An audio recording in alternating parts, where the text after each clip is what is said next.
Say really was, semiconductor is a deep domain kind of a space. It's not an easy space for adoption or learning.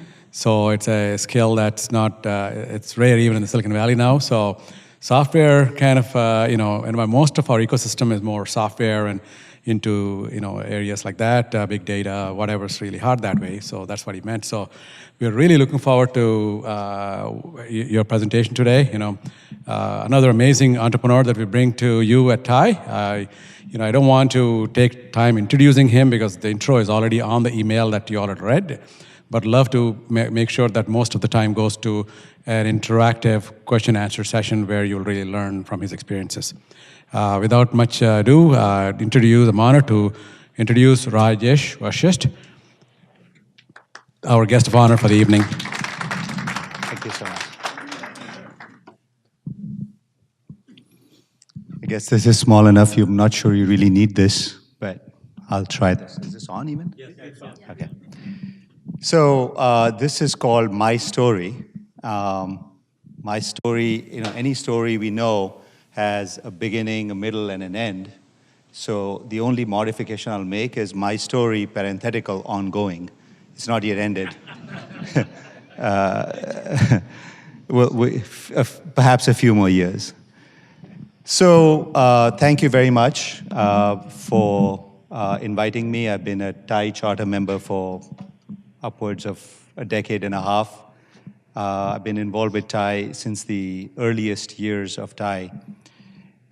Today, my task is actually pretty easy because I'd like to just talk about my story and what got me here all this, over this period of time. And, if I think about it, this location is about 20 feet away from my first job, which is over at Great America. And right across from Great America was a empty field with a barn on it, and right behind that was the big garbage dump. So that's how far we have come, where we have the golf course, we have the fancy tech center, the hotel, all of that. But that was 5500 Great America was my first job. Which is obviously dating myself. So the title of the slide was 30 years. So it's been 30 years that I've been working here in the Valley, give or take. I arrived in '84, so actually 31. And in those 30 odd years, I was just thinking about it on my way over.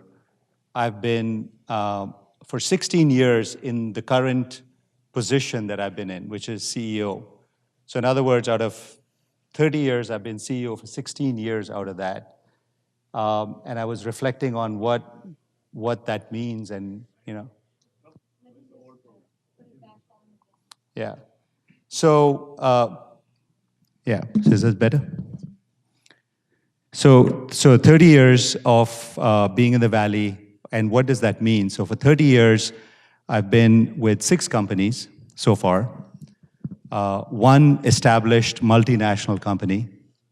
That was the first job. It was Samsung, but I didn't know it as Samsung. It was called something else at that time. It was Samsung's first foray into semiconductors in 1984 at the time when everybody else was doing semiconductors. So that's an established company. The next one is also a semiconductor company, a startup company. The third one is a storage company, which was a $200 million storage company when I joined, public company. And 5, 6, 7 years later when I left, it was about a 4 to 5 to 6 billion market cap company. That was, so that was that. That was followed by an enterprise software company for less than a year. And then the startup that I started with Behrooz Rizvani, Ikanos Communications, which was a networking telco chip company, Ikanos, in 99. And that went till 2006 for me. The company went on. And then SiTime starting 2007. So it's been semiconductors, storage, enterprise, software, telecommunications, and now the last chip company was a MEMS chip company. So very hardcore, even more hardcore technology than semiconductors. So the question is, through this progression, yeah. So let me see if this still works. I can make this work. Not really. So 2 semiconductor companies, one in storage, one in enterprise software, one telco, one MEMS. So clearly, the established multinational was a first job, so it comes with the first learning experience of a job. You know, oh my God, I have to get up and go to work and be there at 8 o'clock. Because those were the days when you had to be there at 8 o'clock, also with the suit and tie and the whole bit. It was also interesting because 1984, the Valley had some significant number of Indians, but most of the Indians were not expected to be in the business side. I had a deal with my father, which he thought I'd forget. Part of the deal for me going off to do engineering was that he would, quote unquote, pay for my MBA in the US. He thought, all right, 5 years, a long time, we'll see how much he remembers. So when the 5 years was up and I said, well, time to fulfill your end of the bargain, he said, well, I work for the government, I don't have that kind of money. But he did have money for a ticket, and he had ability to get me loans and so on. Then when I came to the US, I could get financial aid, and so it worked out all right. So engineering plus an MBA, and came to the established multinational, got a job in marketing, which was the big dream, to go start into marketing. The next startup was an instruction for 5 years in how not, it was a startup, it was how not to do a startup. I did not know anything about startups, I did not know anything about options, I did not know anything about decision making, did not know anything about how to assess success. But I learned what not to do and knew even then that this was somewhat useful for me. So the next one was Adaptec, which was about $150 million, $200 million public company, maybe even less at that time. It was in storage, and we were doing, later, eventually, we did RAID, did Fiber Channel, did Serial, did SCSI, did all kinds of technology. And that was the exact opposite. It was the distinction between what works and what makes things successful. And it came down at the very end to management. So that was where I came across phenomenally great management and understood that the power of management or great management is that they can create value when they first see it. It's not that they are the best at coming up with the idea. It's not that they are the best at inventing the technology. It's just that they are the best at confronting an opportunity and understanding that this opportunity could really make a difference. And so this was a legendary company in its time. Its gross margins were around 75%. Its net margins were about 40%. It was profitable quarter on quarter on quarter on quarter for 42 consecutive quarters. And like I said, it went from 200 to 6 billion market cap in 97, when 6 billion was not what we see now. So out of that company came, I think, about 13 CEOs during the bubble of the 99-2000 timeframe. Not all of them were successful, but many of them did at least get a chance to be a success. And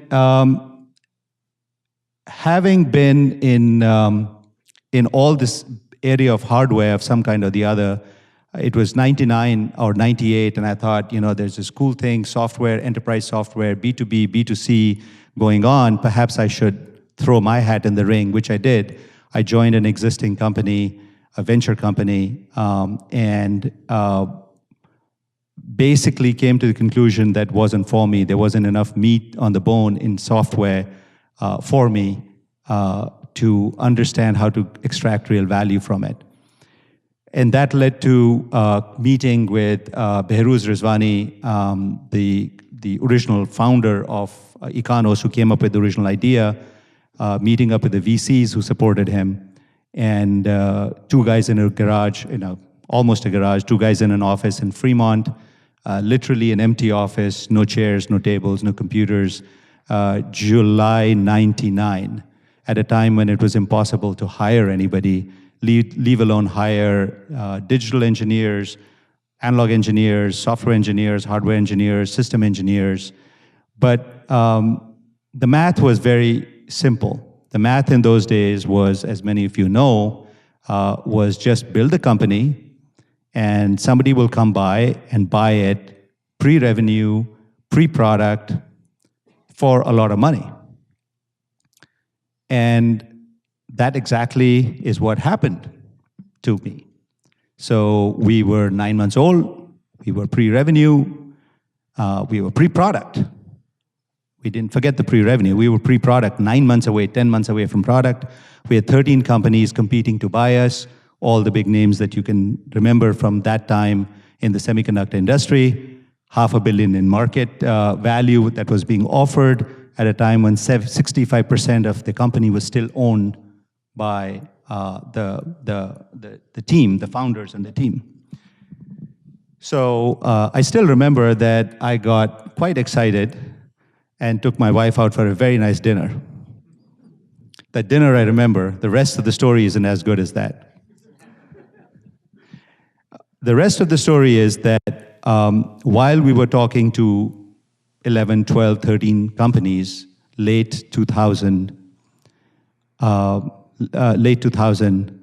the telecommunications market turned first down. And in that, the very specific market that we were in, the DSL market, turned even faster. So if you remember Copper Mountain, it went overnight from 10 billion to about 5 billion overnight. And if you remember Covad Communications, which was part of the value chain that we would have sold to, they went down to similarly from 12 billion to 4 or 5 billion overnight. I distinctly remember flying to a potential acquirer in January of 2001, saying, if we don't get offered 100 million, remember the other number was 700, 800 million, we'd already been taken up to 700, 800. I said, if I don't get offered 100 million in cash, as a minimum number, I'm not going to take it. It's got to be cash. Everybody's collapsing. I'll take 100 million, but no more, no less, I mean. And of course, it didn't lead to anything. So we came back, and previously, as we were looking at the success of the company, as the offers were flowing in, cash was going a little bit low, we said to investors, isn't it a good idea to take a little bit more money? Just take a little bit of more money, keep a cushion. Oh, no, forget all about it. You're just getting sold anyway. You can get all the money you get. If you want money, we'll all be there for you. Okay. Sounds like a good story. So circa 2001, February, we say, well, guys, remember, money, no more, 3 million in the bank, 1 million burn rate per month. And they said, well, things are bad all over. You're not the only one. We have companies collapsing around us all the time. They don't have the benefit of you as the CEO. So we're going to go help them because we know you, Rajesh. You'll do great. Here is some money. They did give a little bit more money. Here's some more money. So that's going to take you till March, April, May, June, depending on how you spend it. So you have no product. You have no market. And you have 3 months worth. You have 75 people that you're paying for. and one of them comes up to you and says, hey, I'm thinking of buying a new house. What do you think? So, long story short on this part, we changed our business plan. We hired a VP of marketing who came from the outside and gave us a lot of courage about our product and said, this can be repurposed, this can be reused in this way, this way, this way. We built a business plan around it. We went around raising money. For a variety of reasons that I'll come through later, we did get money. We went out looking for 22 million. We actually raised 33 million. And it was 35 million, but the last 3 was about to come on September 11th, 2001. Luckily, the 33 was already in. Because as you know, after that, everything shut down. Not only did it shut down on funding, it shut down on customers. So our customers were going to be Cisco, they were going to be all the box companies at that time. So they said, go away, nobody's talking to you. We didn't have salespeople. We did have a very good sales consultant who said that really, if you really want to look for something, there's action going on in Japan. China, we hear, again, remember this 2001, China, we hear, is going great guns, and there's always Korea. So we did that. And we're slowly rebuilding the company, rebuilding the product. We have enough money to take us in because, of course, we had to cut from 75 people down to 42 people. And you have to cut people who have just been celebrating that you've gone from having no money to just raising 33 million. So isn't this great? Our lives are great. And now you have to tell them, except you, and you, and you, and you, and you. So that's always tough. And then after that, you have to decide, well, you've got 3-4 years. You never know when this product will take off, never when this technology will take off. And we were not the first ones. We were number 5 with that product line. There was Broadcom, a company called ST Micro, Infineon, and a couple of small companies that we were competing with.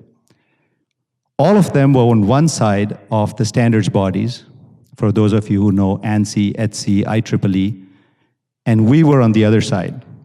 We were on the other side not because we were smarter, but because that was the technology we had. We couldn't change from there to go on to the other standard. So a deadline was set by the standards bodies, by the ANSI body, which said that on this date, in June 2003, a decision will be made on whether it's Ikanos communication standard or everybody else that I mentioned. Actually, it was CAP versus DMT. That's exactly right. It was CAP versus DMT. So early in the year, there was a proposal made by the opposite side which said, listen, why can't we all get together, live happily ever after? We're all one, trying to do the same thing. The technologies can live together. And initially, we were very excited. We thought, okay, we have a way to survive. Because what if we lose the bake-off? What if we lose the standard? And then it dawned on us that we would, if we had a dual standard policy, we would never win against big established companies because they would demolish us on price, on cost, availability, relationships, all the usual things that people do. So we said, we're going to go and say we're going to get our standard against all those people in 3 standards bodies, IEEE, ANSI, ETSI, and ITUT. And somehow we won. Our revenues went from 3 million in June quarter to 13 million in July quarter. So the revenue progression went from 300K, 3 million.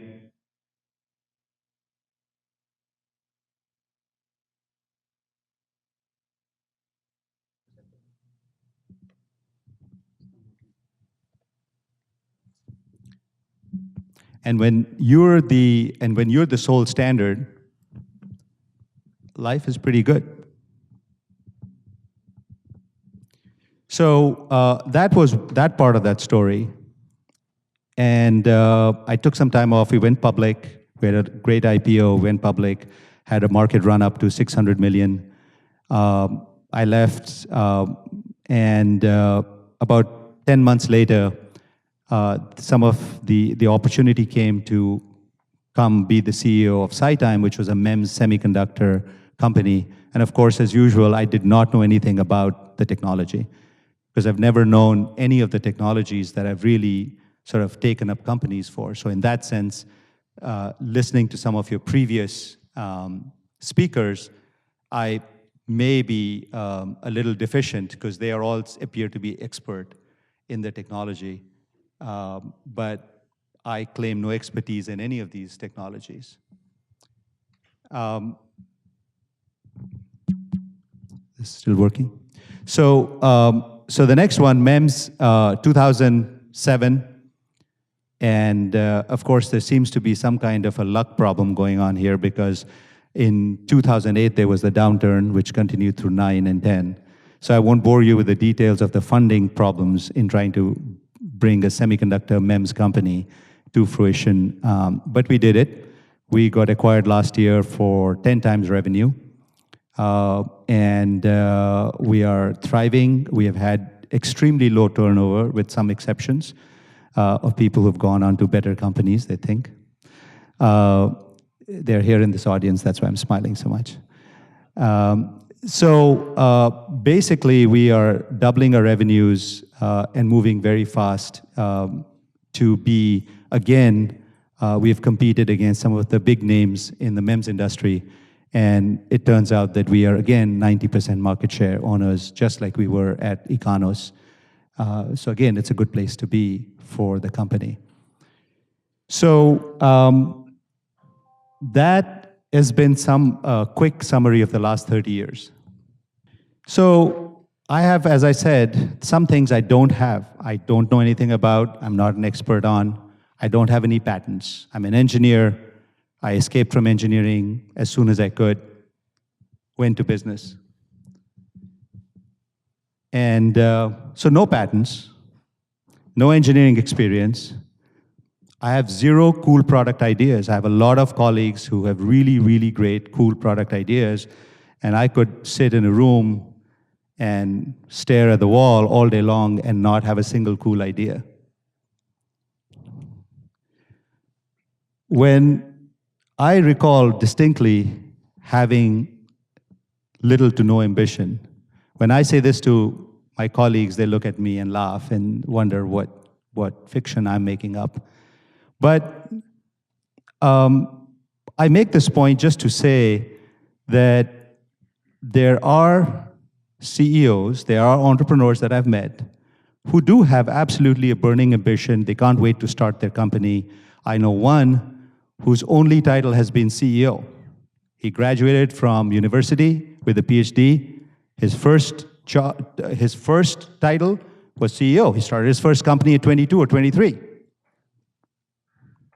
Well, if you start that early and you know who you are and what you can do, you can perhaps do very well, and he has. But I did not have that yet. When I left Adaptec, previous to that, I ran several $100 million business at that company, and I was told by many people that I should, 98, go be a CEO somewhere. And I staunchly resisted that idea because I thought about it and I said, that's a lot of work. That's a lot of work. That's a CEO of a small company is about the most thankless job that you can have. Who wants that? And I resisted it till it became obvious to me that I really had to go off and do it, because I would be critical of other CEOs, what they were doing. I'd look at what they're doing and say, oh, you shouldn't be doing that mentally. Oh, you shouldn't be doing that. Oh, you shouldn't be doing that. And then you have to say to yourself, either put up or shut up, right? And you can't shut up, so you got to be put up. So that's that. And the other part is a lot of people ask me about networking. Who should I know? Who shouldn't I know? Who's the important person? Who's the not important person? And I always say, play your own game. What is your own game? If your game is good and you have confidence in your own game, then that's plenty. There's nothing more important than that. There's no need for any of that. If you can do all that and you're good at it, have at it. That's great, wonderful. But it's not, there is a vision in the Valley of this hyper-technical, hyper-smart, 20 ideas a day, can talk technical at any point, at any level, to anybody, anywhere, visionary. My view is it's not about any of that. It's about leadership. It's about building a culture. It's about paying attention to the details. It's about holding people accountable.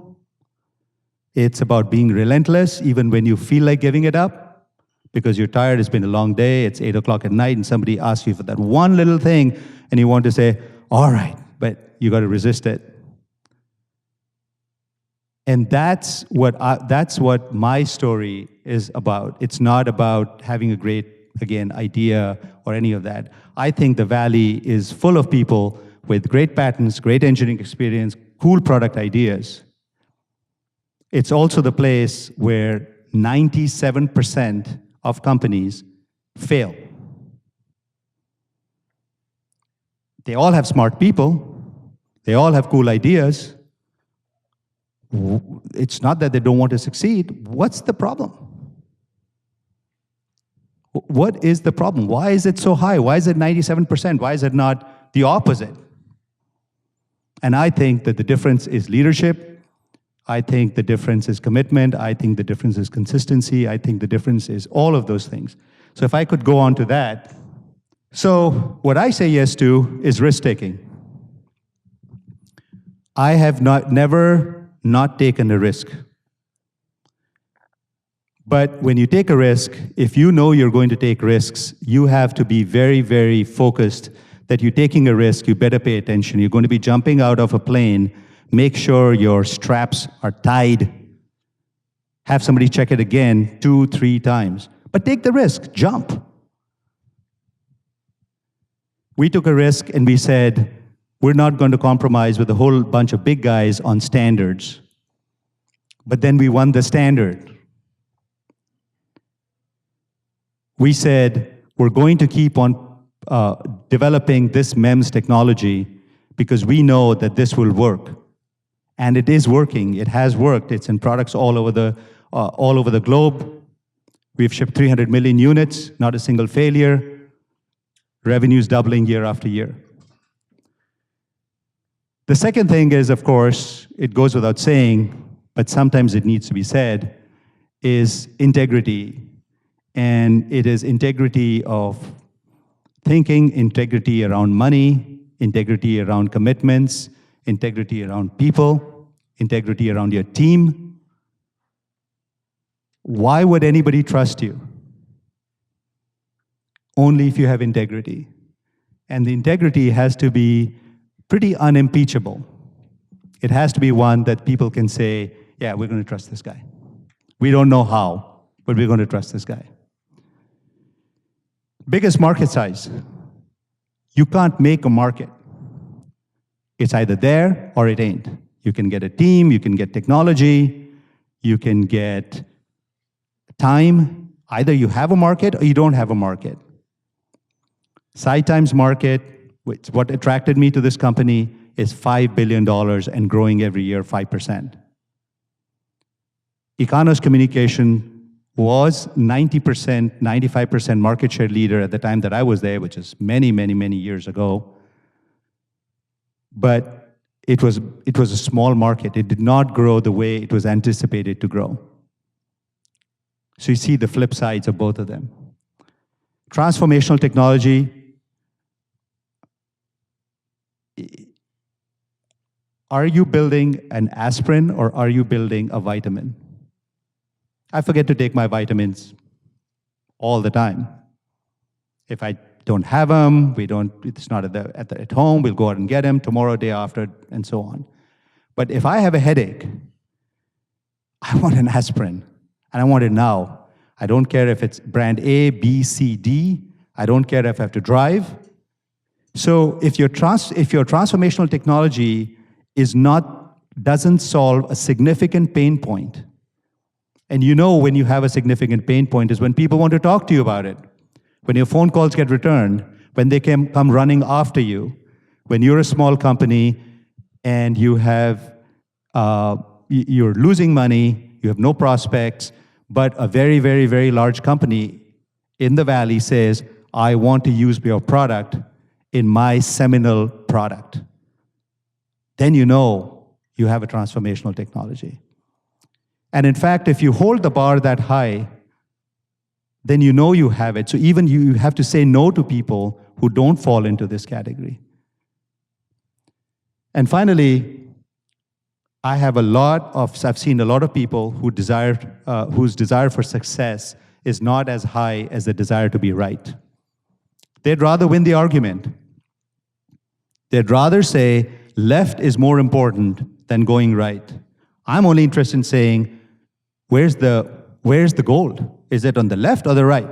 You could have 20 different reasons for going left, as long as there's one reason for going right, which is the pot of gold. I'll go for that. So, desire for success, desire for being right, and I've sat with teams into the wee hours of the night debating, and they'll always come back to why they think they're right. This is the right way to go. But is that the way for success? So it's an outside thing that you can keep on looking at. So people always want to talk about funding. So OPM, right? Other people's money. I like that. OPM. It makes sense. When I first thought about this, when I first came to the Valley, people said he started his own company. I was like, where is he getting the money from? Didn't get it. Other people's money. As much as you can. When you can, from wherever you can. I've raised money from, from the US, from the East Coast, from Germany, from Russia, from Taiwan, from China, from Japan. Take the money. Take the money. You never know what's going to happen tomorrow. 2008 happened to me. 2001 downturn happened to me. Take the money. Valuation is not the most important thing. Valuation is not the most important thing because if you are creating value, the pie will be so big that you will not be able to take your share home. How do you make your share so big? Everybody gets a share. But your share has to be so big that you're going to have to struggle to take it home. Valuation is not the most important. The way I raised money in 2001, when we had no revenue, no plan, no market, when we raised the 35 million, was our valuation at that time was, let's call it 100 million, pre that. And we met a lot of VCs, anybody who would give us money, met 65 VCs. The 66th person said, oh, sounds like a good idea, but your valuation is high. I'm like, whatever you say, boss. Whatever you say. And he said, it shouldn't be 100, I think it should be 80. Okay. 1 week later, we've been doing some due diligence, looked at the thing, blah, blah, blah, don't like it. We think it's more like 70. Okay. 1 week later, well, you see, we saw this. It's now 55, really. Okay. He stopped at, let's say, 30. I did not stop him. He stopped. Because we were going to raise 22 million, and he told his fellow VCs, I think I have an idiot CEO. He doesn't know the value of this business. We're getting a great deal at 30. Let's pile in. 22 million went to 35 million. The company went public for 250 million. At its peak, it was 600 million when I was there. There's plenty of money left for everybody else.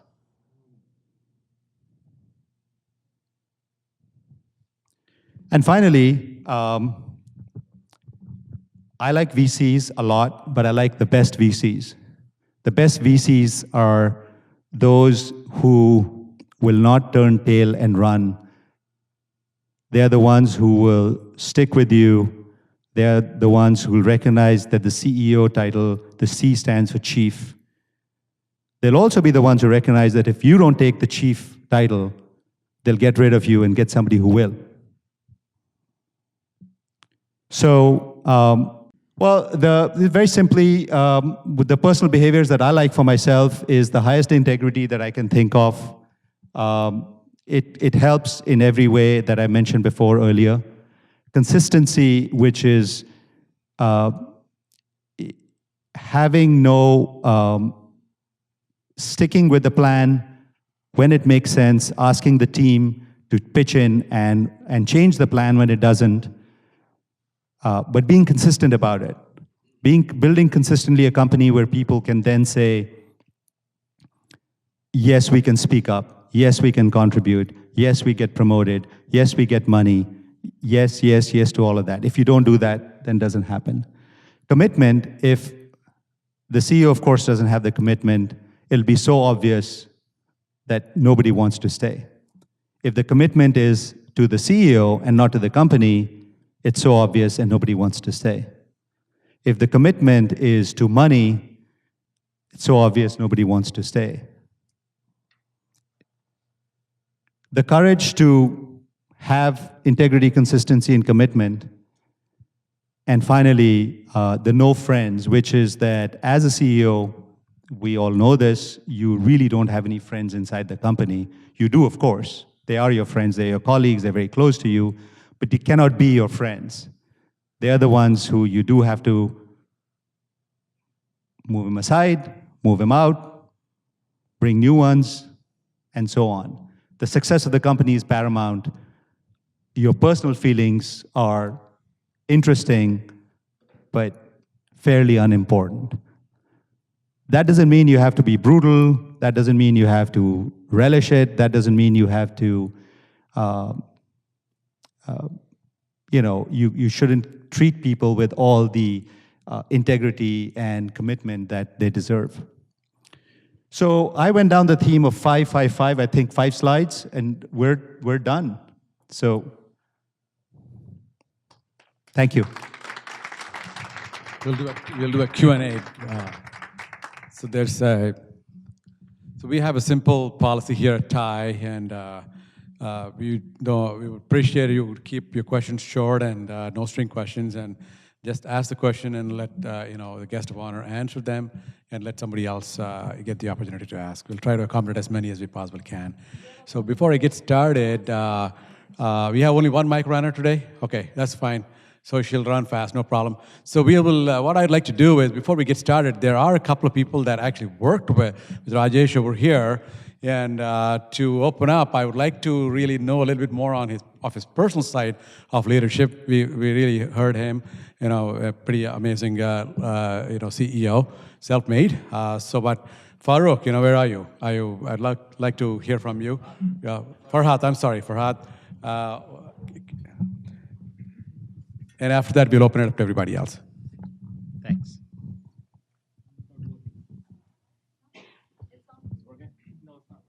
Go ahead and speak up. Here you go. If I don't like it, I'll take it. So I joined, I know Rajesh from SiTime. I joined SiTime, I believe, 2 months after he joined SiTime. And I worked in SiTime for almost 2 years and 7 months and left SiTime. So I am not with SiTime since last almost 6+ years or so. And as Rajesh mentioned, the qualities of the CEO, he was a pure fulfilling all the qualities that he just talked about as a CEO, of course with no friends at the end. But what I like most about Rajesh, and that was the only factor that forcing me not to leave SiTime, was Rajesh. Also, which he didn't believe at that time when I was leaving SiTime, and of course with Pawan also. But after leaving SiTime, I was in another startup company, and the guy was the visionary, Dr. David Lee, who introduced HDMI. We were working on a new standard. I worked with him in the past also. So company was not making success in making the standard as a reality. So at that time, I mentioned to a few people, the only thing we are missing in this company is Rajesh. We have a visionary, we have a vision, we have the product, cutting edge product, but the missing part is Rajesh. And personally, Rajesh helped me in teaching in one of the only one issue in my personal life he solved. I asked him to coach me, and of course, we did a lot of time scheduling was a problem. Of course, finding Rajesh is very difficult. He told me he said, come talk to me and bring only one issue in your life that you have. So I took one issue to him, fear. That was the only issue that I had. And he gave me almost 1 hour long lecture. After that, I said, what is fear? So thank you very much in making a positive change in my life. Pawan. We have another actually person, Pawan, who just recently left a few weeks ago. Thank you, Farhad. So I joined SiTime 10 years ago, about 2 years before Rajesh joined. And so I was able to see SiTime in the phase before Rajesh and after. And I'm happy to report that there's a wild difference between bad CEOs and good CEOs.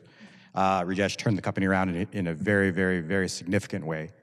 We had a culture that was unaccountable, didn't have integrity. We had a culture of leadership that was the opposite of the things that he put up on the board.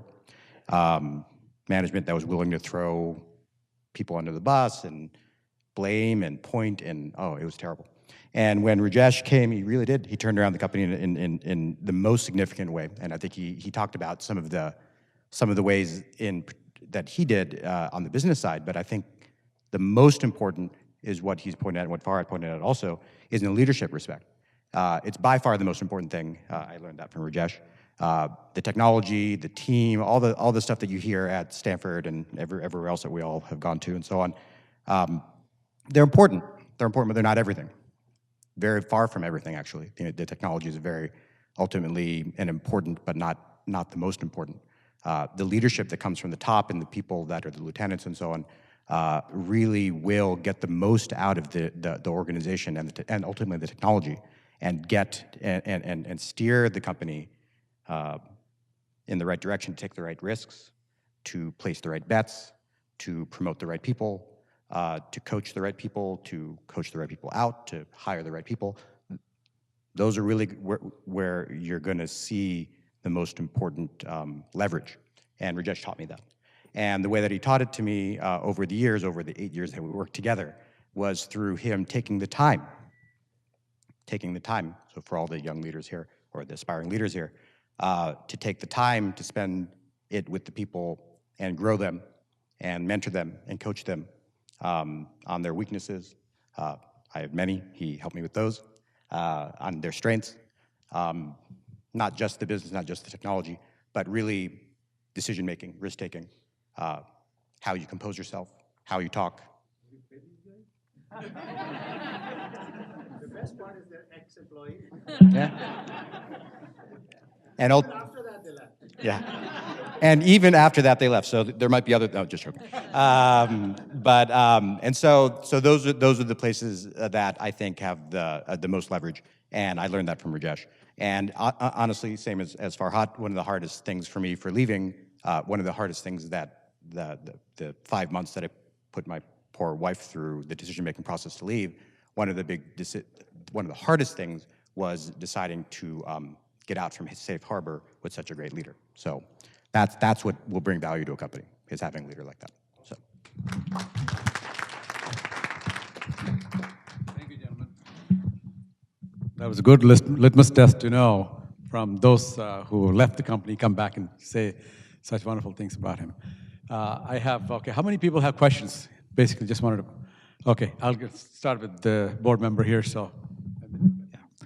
So Rajesh, I was curious, you said that you didn't really have any expertise in any of these companies that you ran as CEO.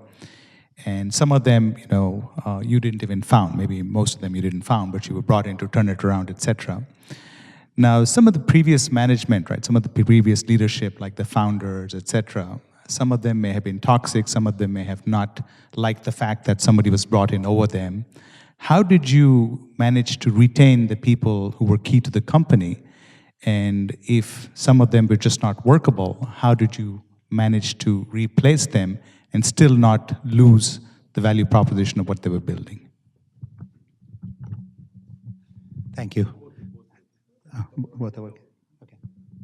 So, no, it's not. Oh, that's not. No, it's not. So, really, it comes down to what I said about consistency, about no favoritism, about calling it like it is. So some of the people who are really, really nice people to hang around with and drink several glasses of wine with, not contributing, they still have to leave. And those that you may not like, really, but are delivering, you absolutely not only have to retain them, you have to retain them with joy and reward them and make sure they get their what their due is. If that's not done, then the coherence of this is a little bit of the integrity. Integrity isn't just honesty, it's the coherence of the company falls apart because everybody can. The best part about companies like people is that our faults we think they are hidden to other people, but actually they're in pure sight of everybody. Similarly, companies' weaknesses are in pure sight. Everybody can tell you what the weakness of a company A or company B is or the strength is. So everybody knows that. Similarly with people. So if you keep let the toxic people go over time, as you said, retain the talented people, give them positions of power and influence, because at the end of the day, the one thing that engineers want to do is they want to create products or technologies that everybody's using. Nothing delights them more than to have a product that everybody is using. It's a big, of course they want to make money, of course they want to be successful, but they really want to be able to say, this is my product, I worked on this is being used everywhere. How can you do that? How can you make that for them? That's what I try to think about. I guess, what if the person who is sort of the visionary is himself kind of difficult to work with? He's part of the toxic group. Well, I wouldn't say toxic, but I would say that almost by definition, all the visionaries at the two companies that I've been in as CEO have been difficult to work with. I try to tell my wife that I'm the most patient person ever, because I'm certainly the most patient person ever at work, but then she says that I've exhausted it by the time I come home. So, but I am very patient. I'm extremely patient when the value proposition is there. The value proposition is there, it's just a waste of time.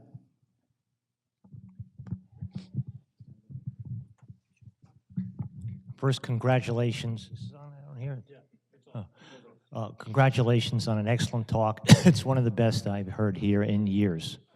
Next, I'd like to congratulate you and add a positive that you didn't mention, and that is dedication to learning. The technology, the industry, the dynamics, and the corporate culture. You've got to have that ability, in your case, to go in 4 different, completely different industries and be successful. My question is, what happened to those 4 companies? Adaptec, Econos, the enterprise software company, and the MEMS company, which you didn't mention. Where are they today? Thanks again for a great talk. Thank you. Thank you for the kind words.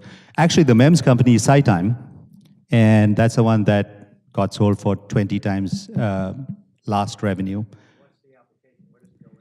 It's a MEMS timing chip company, It basically replaces quartz crystals and with MEMS, which are inherently stronger, better, programmable. And as I said, it's a $6 billion market. Quartz crystal is about 50, 60-year-old technology. We leverage the semiconductor industry back end and front end and the tools. So we get the benefit of all of that, and we get the cost benefit, which is 10%. We have shipped 350 million units. The quartz industry in 50 years has shipped, I don't know, 100 billion units, but yet our costs are already, 1/20th, one fifth of theirs already. So that's them. Ikanos, unfortunately, after I departed, the company did not fare well. It took about 7 years. They had, I think, 6 or 5, 7 CEOs in that time. And the company stayed public, and just recently, I believe that there's an acquisition offer by Qualcomm for them. I don't know what the total outcome is, but for not that much. That's exactly right. Their product is still VDSL and so on. Rightworks, which was the place where I worked for Vani Kola, who's an entrepreneur that some of you know in the MRP space, did get sold to CMGI, I believe, in the heyday of 2001, and then went on to be sold to, I think, I2 and so on. It was a good outcome for the inflated prices of that time, but then the outcome, they got bought by I2 when I2 was 60 billion in market cap, and then overnight I2 was at 300 million. So you can imagine that whatever was paid for them was proportionately reduced. They survived because lots of companies went to zero. Exactly. And then Adaptec, again, a great company, and back to the leadership. I think the leadership after a while suffered, and the company continued for a very long time, maybe 10, 15, 12 years to continue on glory of old products. Vitalik Semiconductor got bought by Moselle and became Vitalik Moselle and went public in Taiwan. And lo and behold, the 3,000 shares that I bought one day actually were worth something. Big shock. And then, of course, the first company was Tristar Semiconductor, which then became Samsung, which was Samsung Semiconductor. And enough said about them. They how well they've done. Yeah. Yeah. So first, congratulations. And of course, thanks for sharing some of the thoughts here. I think one of the things that struck me on your presentation was the issue of having the confidence to select the right choice when you have the founders and the previous generation people and the hard to get along with know-it-all people. Did you have that in your own mind that this is the right way to go, or did you have a set of advisors that then you worked with in order to select these, and how did you develop that? That's the point. How I developed that, I probably have to thank my parents for it. Really. I have had no advisors. Because you can't. This is, again, the C in CEO is for you. Nobody else is going to tell you how to be really CEO on a day-to-day basis. So that's the stuff that you have to dig out from inside yourself. And that's been the fun part of it, because at the end of the day, you think about creation of two companies, or creation of wealth, or creation of new products that are setting the world on fire, or creation of returns for investors, or creation of jobs, or creation of any of those things. We're not Michelangelos and Leonardo da Vinci's. We're getting our creative jollies from creating these companies, and it's a lot of creative jolly that you get of doing that. It's just actually the biggest return, far exceeding anything else.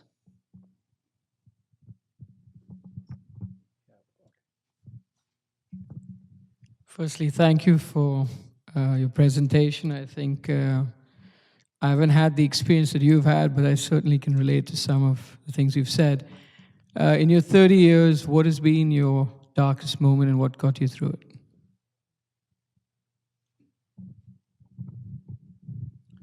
Well, the darkest moment is to let go 25 people in a team of 70 whom you've hired personally, especially when they're celebrating that, oh, now we have the money, now we don't have a care in the world. So they've already relaxed. It's also very dark because I sat with my executives in a hotel room because we wanted to have this conversation outside, a lot of yelling going on. And very, very, very smart guys, 5 of them, said, look, you want us, because I walked into the meeting and said, we've got to cut 25, because the math says you've got to cut 25. And they said, well, we can cut 5. I said, okay, we can start writing the names. So we wrote down the names of 5 people. Then for the next half a day, we argued about the next 3 names. And these guys are smart, way more experienced, technical gurus of some sort or the other. And they're saying, you got us at 8, but we can't go beyond 8 because after this, forget cutting fat, you're cutting muscle, you're cutting bone, we're going to be dead, etc., etc. It took us 2 days, and the only way we got to the 25 names was because I threatened to start writing the names. Now, the darkest moment is saying, well, maybe I don't know enough. Where the hell did I come up with the 25 names anyway? I just made it up. 25 times, 300K or 250K, fully loaded cost comes to, this much money. I've got to cut that. It doesn't have to be 25. Maybe I should just compromise. I should just make it 12. You're arguing with 5 very smart guys over 2 days.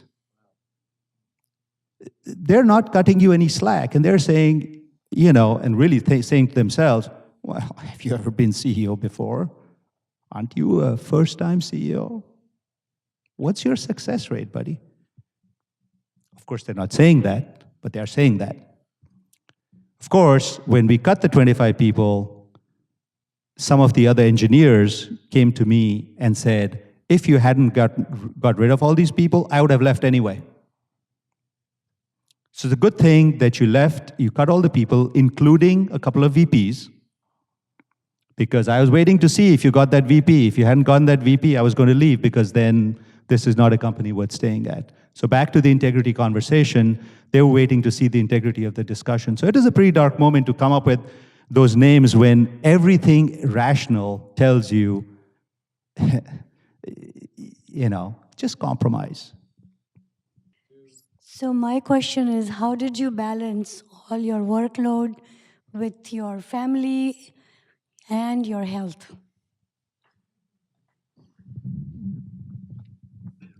Well, the health, I did let up, and then I vowed never to do that again. So that was in 2005 when the company was going public and so on, just previous to that.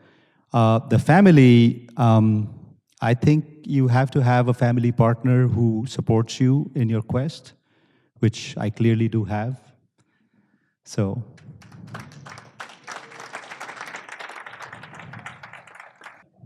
So thanks again, Raj. So I've known Raj since, I guess, his Econos early days. The question I had was on 2 points that you talked about. You had, I think, a correct but retrospective definition of both transformational technology and in sort of market size, right? Which is sort of counter to the typical definition, right? Because in Econos, the technology might have been transformational because you won, but the market size, as you said, was smaller than you expected. And the other definition of, so would you care to sort of expand on? Yeah, that's exactly right. Thanks for pointing that out, and that's the reason why Econos and Atheros, when they went public, they were about the same size. Atheros, as you know, went to about a couple billion in market cap and then got acquired for 3-point-something billion. And Econos, in its same kind of execution, great people, 90% market share as opposed to Atheros, which had only, say, 30 or 40% market share. But the end result was that the highest market cap Econos ever had was about 620 odd million. And that's exactly because they didn't coincide.